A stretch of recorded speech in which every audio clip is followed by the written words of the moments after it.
Okay, good afternoon, everyone. So, good afternoon, sir. You are welcome to this short seminar that we decided to use as a means of launching a very big initiative that our team is putting in place. So, I want to thank you for coming and apologize for the delay we've observed in starting. But I promise that whatever we're going to share today is going to be something worth your time and every one of us. So now I'll require your attention. Hopefully 30 minutes, 40 minutes, we should be done with this. Okay? Is everyone there? What about Justice and David? Please kindly join. Okay, so before we continue, I would like us to do a little exercise here. And I'm going to ask some few questions.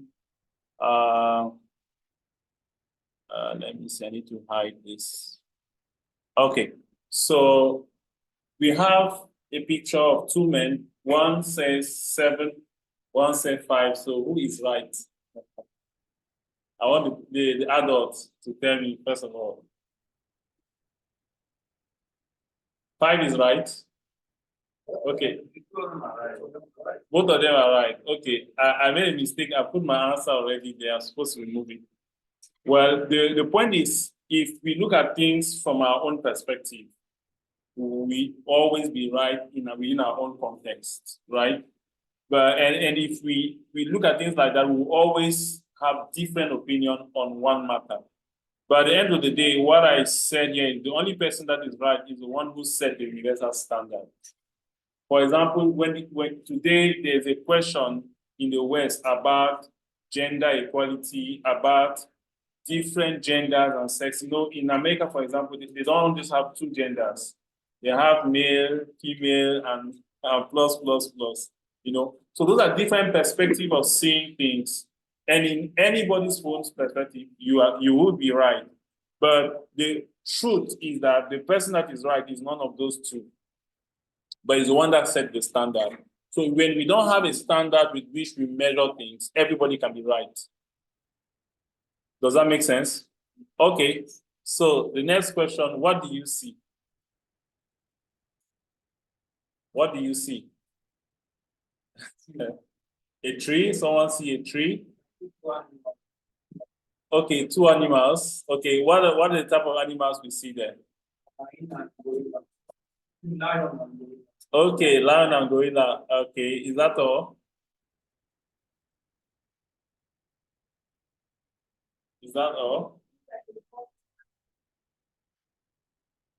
Fox and what? Wow, where is the fox? Sorry, let me see. Where is the fox?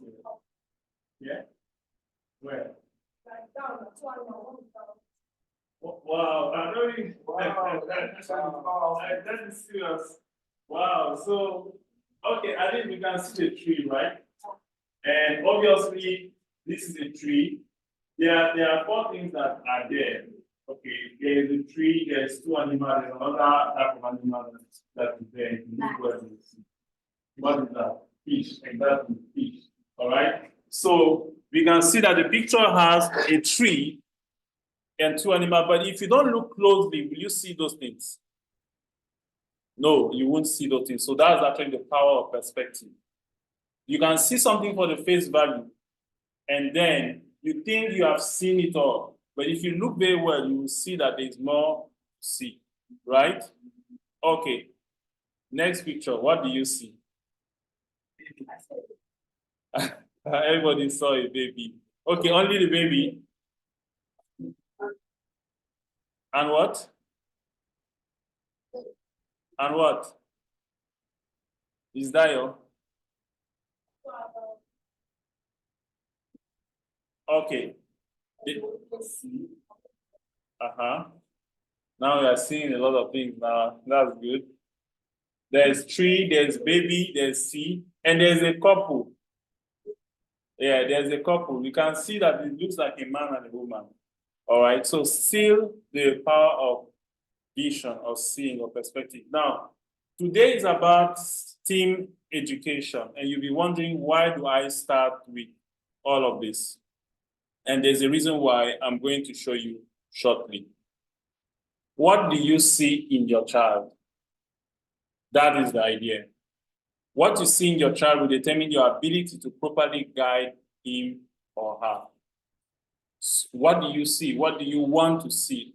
Or do you see what you want to see, or do you see what is really is there?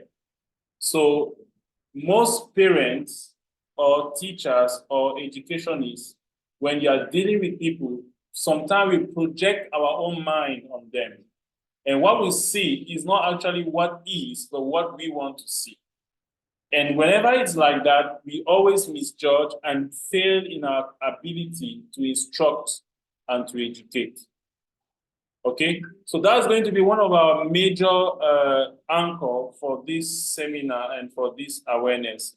Now, I want once again to welcome you. And before we continue, I want us to have just a short word of prayer as we move on. Can we just bow our head and we thank God for today and invite him for wisdom. In Jesus' name we pray. Our Lord, our God, we want to thank you for a wonderful day like this. Though we are scanty, but with the eyes of faith, we can see the multitude of angels and of your heavenly beings that are with us at this moment to fast track this vision that you have originated to bless the life of the children and that of the parents as well, and even us that are instrumental to this. We are asking for your wisdom and your guidance as we proceed in Jesus' name. Amen. Okay, so the seminar is going to be very enlightening and very precise because we are taking a lot of time. So hopefully 12 or a few minutes past 12 we should be done. So in order to go through the whole topic, we have made basically 3 major points and if a session where there could be interaction if needed, right? So now I want you to pay very much attention to the first point because we are going to look at some background story that shows us exactly why is it that we are here and why what we do, though small, is very relevant. So first we are looking at some background story, and there's a quote here that is very important to note. Empowering children with technology education early on is like giving them a key to unlock the door of the future. That is something very, very noticeable. It's not just about preparing them for tomorrow. It's also about equipping them to shape the world they want to live in. Now, some of us here are parents. That's the reason why I insisted that both of you should be here. Because today, what we are discussing is not just about a business or something you are doing to make money. It's about a major factor that affects the life of many people. Many of us are African, and we know the condition within which we have grown. And we wonder why things don't change. It starts at early age. And I believe that technology education is one major tool that can change the narrative of many lives, especially at a young age. Okay? So that's why we need to pay attention. Now, let's look at a couple of these stories. Let's take, for example, this very popular woman. I've not met her by myself, but she's already dead, obviously, but her name is ringing the bell on the internet. And what is her name is simply Mary Curie. She was a scientist, a Polish-born physicist and chemist who conducted pioneering research on radioactivity. She's born in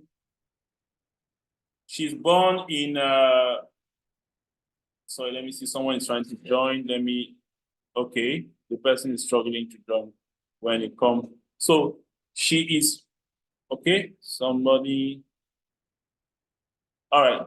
She is born she was born in 1867. And one thing I want us to note here is that she showed an early interest in science and mathematics. And her father, a professor in mathematics and physics, encouraged her to pursue her interest. There's someone that just joined. You're welcome. Please, can you kindly mute yourself? Because we've started. Okay, that is Wealth. Please mute yourself, Wealth. Okay. Wealth and justice are supposed to be here. So she went on to become the first woman to win a Nobel Prize and the first person to win a Nobel Prize in 2 different scientific fields. Okay, and her work led to the Foundation for Advancement in Nuclear Physics and Medical Treatment. And that's why today her name is still very popular and prominent among the people who influence the world. But what are we taking on from here? She showed early interest. That is the key word there. Now, another example, Serena Williams. Now, let's go a little bit into the world of sports, even though we are within science, technology, but let's look at a trend that shaped life. Serena Williams is an American professional tennis player who is widely regarded as one of the greatest female tennis players of all time. She was born in 1981. She showed an early talent for tennis and began playing competitively at the age of 4. She turned professional at the age of 14 and has since won 23 Grand Slam single titles, 14 Grand Slam double titles, and 4 Olympic gold medals. Her athleticism, determination, and competitive spirit have made her an inspiration to athletes around the world. And I watched the movie. There's a movie that is done on the life of Serena Williams, and I think Will Smith played that role. I think the movie every parent should watch. We see that the father, though he was poor, which could be the representation of most African families, because sometimes we feel it because we don't have money to send children to big school. That's what they don't excel. But the father was very poor, and what he did that he decided that early enough is going to give them a direction, a future. It gets interesting, so just follow. So we still see the same trend. And if you go to many people, even African successful people in Nigeria, everywhere around the world, it always starts at an early age. And guess what? We always miss also at that same early age. So we win or lose at that early age. Now, one of the most popular we all know, who doesn't know this man here? Who doesn't know this man? Okay, at least we all know him. He's the one that is collecting all our data our family and friends. I mean, it's Mark Zuckerberg. Now, what we don't know about many of those things is that they have the same story. Mark Zuckerberg is the co-founder and CEO of Facebook, the world's largest social media platform. Was born in 1984, very young, still very young. He showed an early interest in computers and programming at a young age. When I checked his biography, I know he started programming at the age of 6. I think he has a parent that is Russian and a mom that is, I don't know, but he started programming at the age of 6. Okay. He created a messaging program called ZoopNet for his father's dental office. Okay. So he went on to attend Harvard University where he launched Facebook in 2004. By the age of 23, Mark Zuckerberg became the youngest self-made billionaire in history. Today, Facebook has over 2.8 billion monthly active users and has revolutionized the way people connect and communicate online.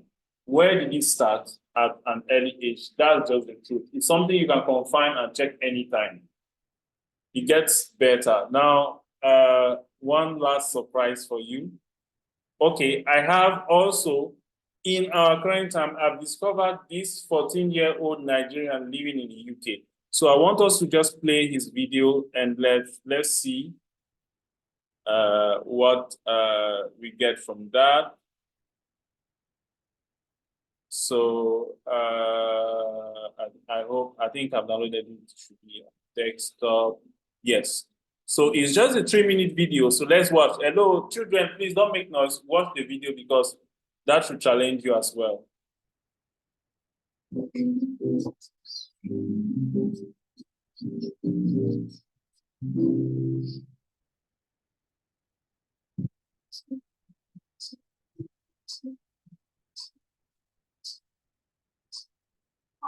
My name is Helen. I'm 12 years old. I'm 12 beyond the toilets and the very nice.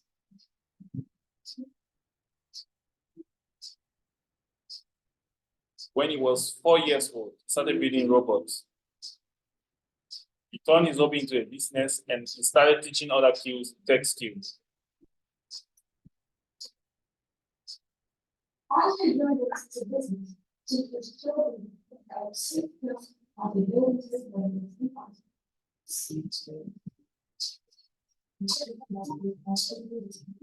So what inspired him to start his own company? I always need to read from a young age, especially From a young age. I wanted to know how things work and how it worked. I've always been with philosophy, and the robotics class would be awesome. I noticed other children were interested, but didn't know how to start. There weren't any robotics classes in the area, so I started to start my own.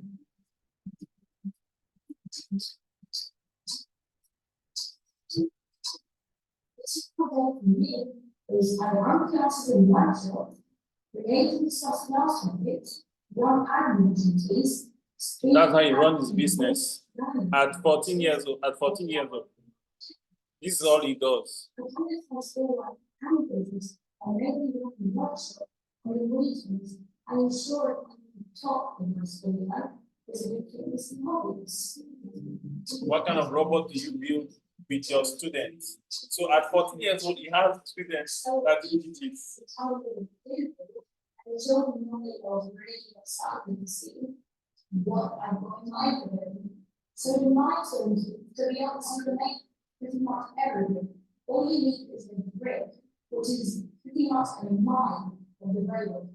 And the kit comes with 2 motors, and it comes with 4 wheels, let's say you want to move a car or anything, can be anything. This is my Lego robot of hands. They work with a number of touch sensors and motors. So every time 14 years old boy, and some of the children here are 10 years old. What do you want other kids to know about you? I love kids to know I'm just a young kid who has a passion in something which I used to create challenge, because nothing feels better. Just a passionate kid that wants to change. Do you think robots will take over the world in the future? That's the question.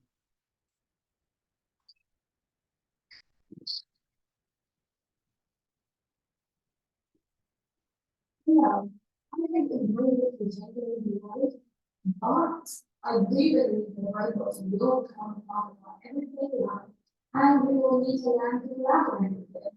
A human will always be needed. Today's philosophy also. Okay.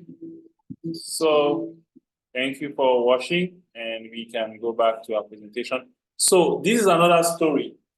We can see now we are not trying to say that every child should become entrepreneurs, but the same principle is still there. Is at an early age, a child has the opportunity to discover who he truly is, what is truly his passion. For some children, it could be art. For some, it could be engineering. It doesn't matter, but the main thing is at that age that those things are discovered. Now, it gets better and better, so just stick with me. The presentation is really enlightening. Now, you'll be surprised of this next background story. That is me there. Okay. Yeah, I think it's important I also share my story, even though my name is not everywhere on the internet. But I believe that one of these principles have kind of shaped what I am today. Okay. And of course, I've discovered that so far I'm a software engineer, an inventor, an entrepreneur, an educationist, a Christian thinker, and philosopher. Now, people will be surprised when I list all these, but it's the truth. We are born with abilities, and those abilities are finding within me. Now, I'm also a orange belt in karate, and I speak 2 languages, and I'm learning 2 extra languages. All that based on that same principle. And all this, of course, I can still trace it back to my early age. I remember I was sharing with a parent the other day that anytime when I was young, I was so fascinated about electronics. Anytime I see an electronic device, I want to open it to see how it works and what is exactly inside. And I found out that I have not been able to keep that out of my mind. Okay, even when there was a temptation to study something different in the university for the sake of making money, I still find myself revolving around that same thing. that when I was a child, I was so passionate about. And I also want to believe that's the reason why we are here. Because the initiative we are trying to run, which I'm pioneer and leader of, is about empowering children to have that same opportunity. That while they are young, they can discover where exactly it is that they have a good stand. Okay, so I need to check the time so that we don't run out of time. So the point to ponder at this stage, somebody, I guess, is okay. Admit somebody's trying to log in. Please let me admit this person. Okay, so the point to ponder at this stage is your child does not become what he or she learned in school. That is one very true fact that many parents do not know. It's not what the child learned in school that makes him become anything. No matter how good or bad he is, some people are very bad in school and yet succeed very well in real life. Some are very, very good and then fail. Some are good and still succeed, but the determining factor is not what they learn in school. Your child becomes what he or she is exposed at an early age. So parents who just think that, oh, I'm just sending my children to school and they will go to school, go to the best universities, they are not actually doing all they are supposed to do. Because the major factor that shapes a child is not what he listens in the class, but it's what he experienced outside the class. But what he listens in the class help him to analyze and judge on how to relate to what he does outside. Their vocation is discovered early and not after WAEC. So many parents see, wait, okay, go to school. When you get to student school, when you're about to enter university, then we'll discuss what you want to do. No. At an early age, it is when that vocation is discovered, not imposed on the child, but discovered. Okay, university study does not help much when a child grows without a vocation he love and cherish. And lastly, STEM education, which is the topic of today, is the best way to help your child discover early his or her potential. Okay, Mr. Tola, you are welcome, please. Are you hearing us? If you are hearing us, can you say something? Mr. Tola, can you hear us? Probably it's not hearing us. Okay, so we'll continue. So we have identified STEAM education as an opportunity for us to work with parents to bring children early to the point where they can begin to shine. The goal is not to make them millionaires or to make them, but it's to at least be able to make sure they don't miss on what they or who they really are. Okay, so what therefore is STEAM? Because we talk about STEAM education. What is STEAM? So STEAM simply means science, technology, engineering, art, and mathematics. In school, we are crowding children with a lot of subjects, some that may not even be very relevant to them. But in STEAM, the educational framework of STEAM is more not like theoretical, but a practical way of experiencing a child to those core elements of life. Because there's nothing in life you do that does not flow around any of those, except probably the spiritual aspect, which is not within our scope. But as far as education, career, skill development is concerned, these are key. What STEM is not. STEM is not an alternative to ballet or karate. You know, some schools will say, okay, do STEM, do this. No, you can't compare. Okay, it's not something a child should be doing as a pastime, though that is also it's even better. It's better to have a child going to a club in the school than for him just to be books, books, books, books. But still, if we are thinking of exploding the culture, that STEAM is beyond that. It's an essential form of education. It is the 21st century must have educational requirement for every child that will be successful. What are the benefits of STEAM? The end game behind STEAM is not, first of all, to make engineers or to make programmers, but it's to help the child develop critical thinking, problem solving, creativity, collaboration, communication through hands-on activities, and deep understanding.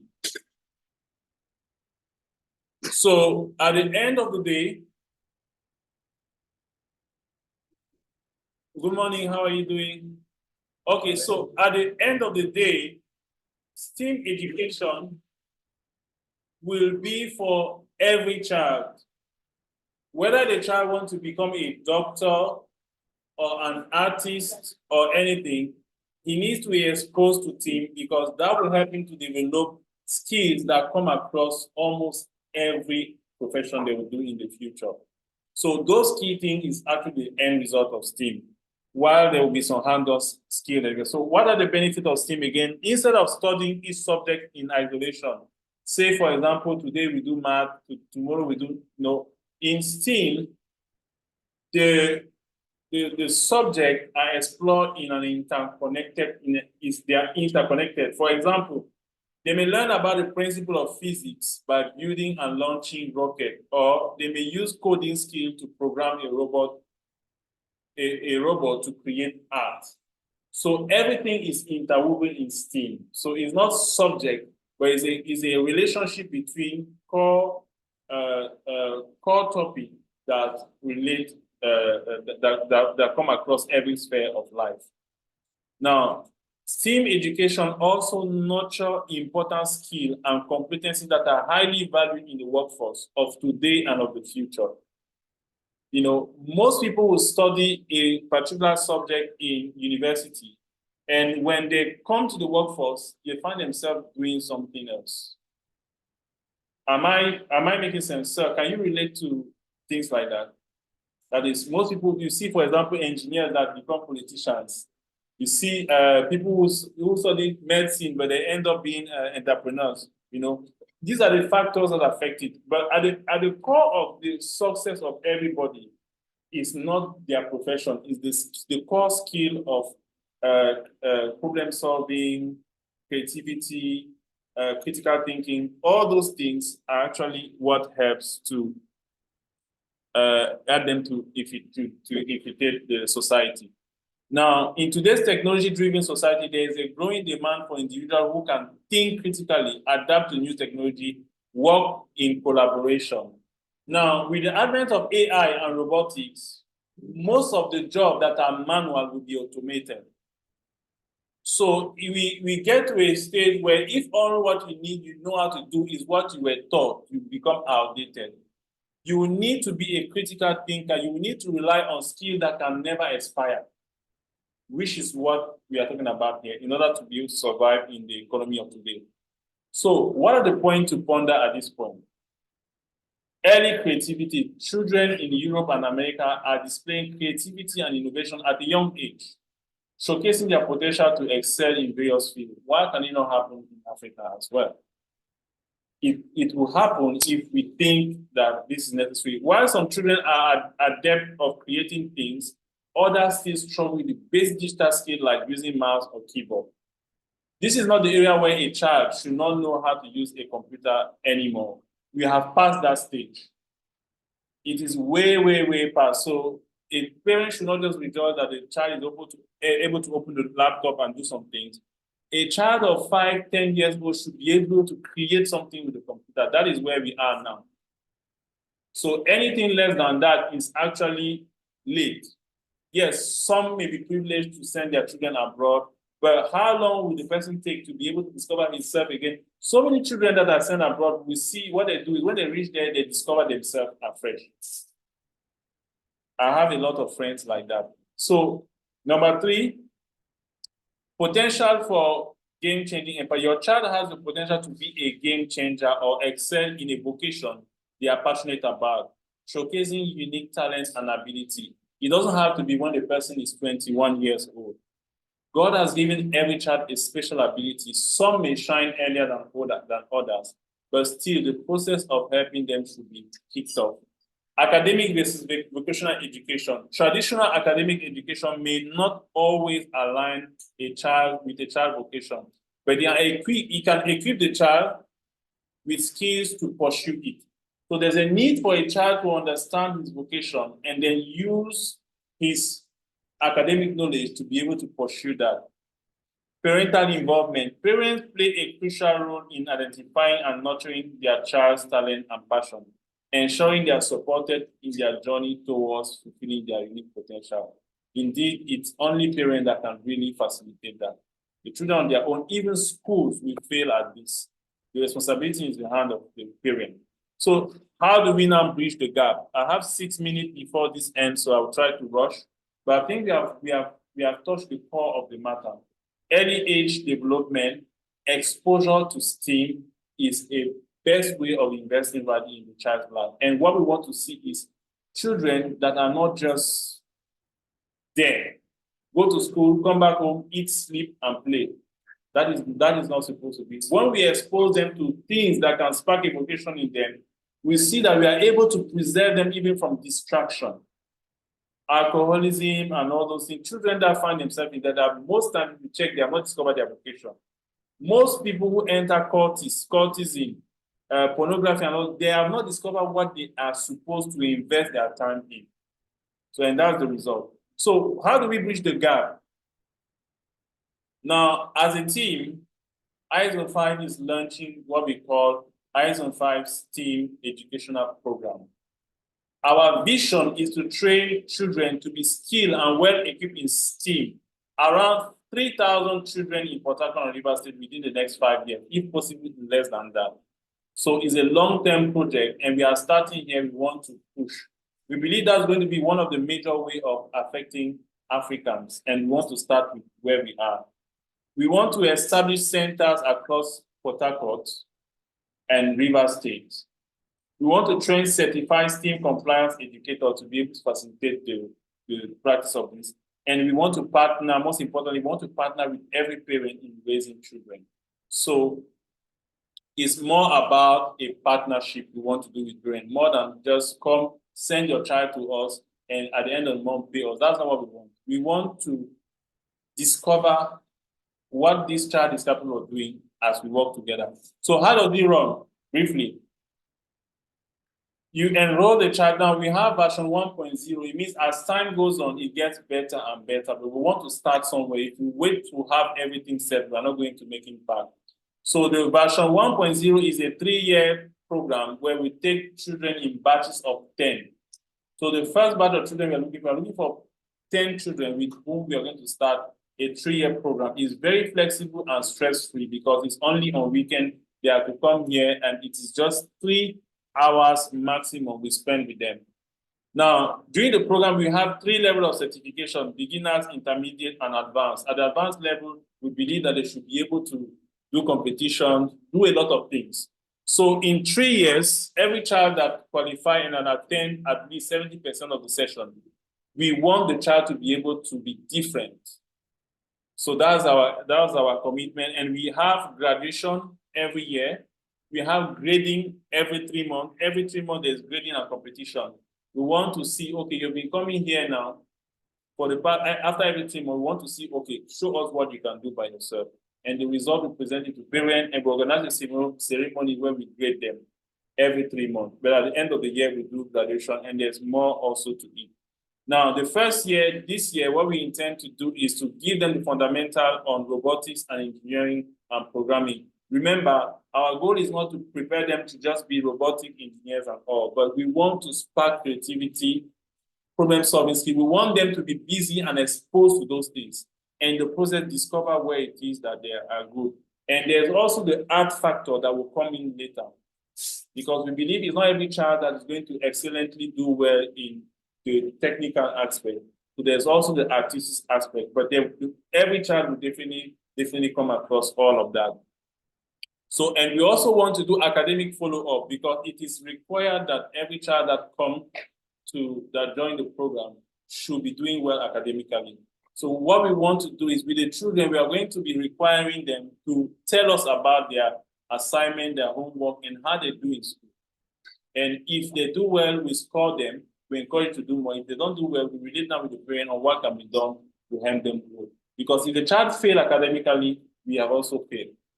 So, and we have creative day and games that will be part of what we are putting in version 1.0 to kickstart this program. But like I said, is a huge program that is just starting. So what is unique about us? There are many places in Port Harcourt that do it, but they don't do it the way we do. We are passionate about this. We love and care for children. The academic progress, as I said, is our concern, and we are security and safety conscious. One of the last things we will do, so since I think the two of you are the only parent that we have physically, so we're going to visit the place we've set up for them. So you see what we put in place for this purpose. We have security and safety in mind, and we also have all what I said. So what should be done next? It's not about money, but about partnership. Your child is precisely designed by God for a great purpose. Do you want us to partner with you in discovering together the wonders God has deposited in your child?